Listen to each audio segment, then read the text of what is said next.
ये यंग तरंग रेडियो है। अब आप राकेश चौधरी से मुख्य समाचार सुनिए। नीति आयोग ने प्रस्तुत किया वैक्सीन का रोड मैप। दिसंबर 2021 तक देश में उपलब्ध होगी वैक्सीन की 216 करोड़ डोज। प्रधानमंत्री नरेंद्र मोदी ने पीएम किसान सम्मान निधि योजना के 2000 रुपये की 8वीं किस्त जारी की। देश भर में कोरोना के बीच मनाया जा रहा है ईद और अक्षय तृतीया का त्यौहार। इस अवसर पर राष्ट्रपति, उपराष्ट्रपति और प्रधानमंत्री ने देशवासियों को बधाई दी। गंगा में बहते शवों को लेकर अब राष्ट्रीय मानवाधिकार आयोग ने लिया संज्ञान। केंद्र व राज्य सरकारों को नोटिस जारी कर 4 सप्ताह में जवाब मांगा। पीएम किसान सम्मान निधि के बहाने प्रधानमंत्री ने किसानों के साथ वीडियो कॉन्फ्रेंसिंग के माध्यम से किया संवाद। कहा, देश अदृश्य शत्रु से मुकाबला कर रहा है। अब समाचार विस्तार से। नीति आयोग के सदस्य वी.के. पॉल ने वैक्सीन का रोड मैप देश के सामने रखा। कहा, दिसंबर 2021 तक 8 वैक्सीन और 216 करोड़ डोज देश में उपलब्ध होगी। पेश है एक रिपोर्ट। नीति आयोग के सदस्य वी.के. पॉल ने बताया कि देश में अगस्त 2021 तक 35.6 करोड़ डोज उपलब्ध होगी। वहीं दिसंबर 2021 तक 216 करोड़ डोज उपलब्ध होगी। उन्होंने बताया, देश की 98 करोड़ युवा आबादी में से 3.95 करोड़ लोगों को दोनों डोज लगे हैं। 216 करोड़ डोज में से 10% डोज खराब भी हो जाए तो भी 189 करोड़ डोज बचेगी, जो कि शेष आबादी के लिए पर्याप्त होगी। WHO के द्वारा यह कहा गया कि भारत में तीसरी लहर का असर बच्चों पर ज़्यादा होगा। इसी कारण से कोविड की वैक्सीन का 2 वर्ष से 18 वर्ष तक के बच्चों पर दूसरे व तीसरे चरण का ट्रायल भी शुरू हो चुका है। यंग तरंग रेडियो, अवनीश शर्मा, दिल्ली। प्रधानमंत्री नरेंद्र मोदी ने आज दिल्ली में वीडियो कॉन्फ्रेंसिंग के माध्यम से पीएम किसान सम्मान निधि योजना की 2000 रुपये की 8वीं किस्त जारी की। यह किस्त 9.5 करोड़ किसानों के खातों में डीबीटी के माध्यम से भेजी गई। लगातार कुछ मीडिया रिपोर्ट्स में यह दावा किया जा रहा था कि इस बार कोविड संक्रमण की दूसरी लहर के चलते 8वीं किस्त किसानों के खातों में भेजने में देरी हो सकती है, लेकिन सरकार ने फिर भी 2 महीने के बाद ही यह किस्त जारी कर दी, क्योंकि 7वीं किस्त की रकम 25 दिसंबर 2020 को 9 करोड़ किसानों को मिली थी।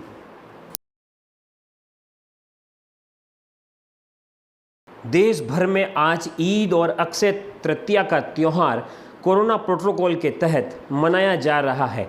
इस अवसर पर राष्ट्रपति, उपराष्ट्रपति एवं प्रधानमंत्री सहित देश की नामचीन हस्तियों ने देशवासियों को बधाई दी। पेश है हमारी एक रिपोर्ट। देश भर में आज ईद का त्यौहार मनाया जा रहा है। All India Muslim personal law board और दारुल उरूल देवबंद जैसे मुस्लिम संगठनों ने देश भर में अपील की है, कोरोना नियमों की पालना करते हुए ईद मनाई जाए।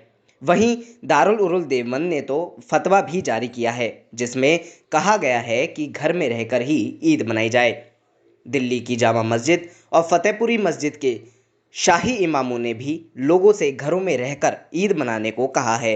ईद को लेकर दिल्ली, महाराष्ट्र, राजस्थान, उत्तर प्रदेश, मध्य प्रदेश, बिहार की सरकारों ने भी विशेष गाइडलाइंस जारी करते हुए सतर्कता बरतने के लिए कहा है। उद्देश्य मंगल, यंग तरंग रेडियो, दिल्ली।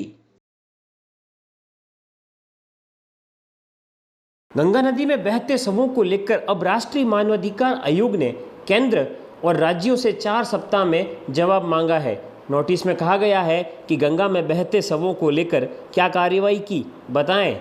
इसके साथ साथ राष्ट्रीय स्वच्छ गंगा अभियान से जुड़ी संस्था NMCG ने भी उत्तराखंड, उत्तर प्रदेश, बिहार, पश्चिम बंगाल और झारखंड के मुख्य सचिवों को चिट्ठी लिखी है।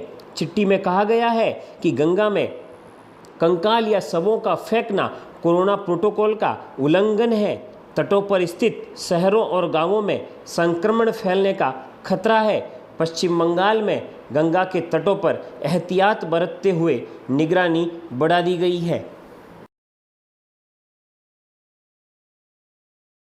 प्रधानमंत्री नरेंद्र मोदी ने आज किसान सम्मान निधि योजना के अवसर पर कोरोना काल की दूसरी लहर के बीच किसानों से संवाद किया। पेश है हमारी एक विशेष रिपोर्ट। प्रधानमंत्री नरेंद्र मोदी ने किसान सम्मान निधि योजना के बहाने आज देश की जनता को संबोधित किया। मौका था किसान सम्मान निधि योजना की 8वीं किश्त का हस्तांतरण करने का। प्रधानमंत्री ने उत्तर प्रदेश, आंध्र प्रदेश, महाराष्ट्र, मेघालय, जम्मू कश्मीर के किसानों के साथ संवाद किया। इसी संवाद के दौरान उन्होंने कोरोना को लेकर भी बातें कहीं, जिनके अंश इस प्रकार है। बीते समय में जो कष्ट देशवासियों ने सहा है, उसको मैंने भी सहा है। वस्तुओं और दवाओं की कालाबाजारी करने वालों पर कठोर कार्रवाई की जाए। हम भारतीय कोरोना से लड़ेंगे और जीतेंगे भी।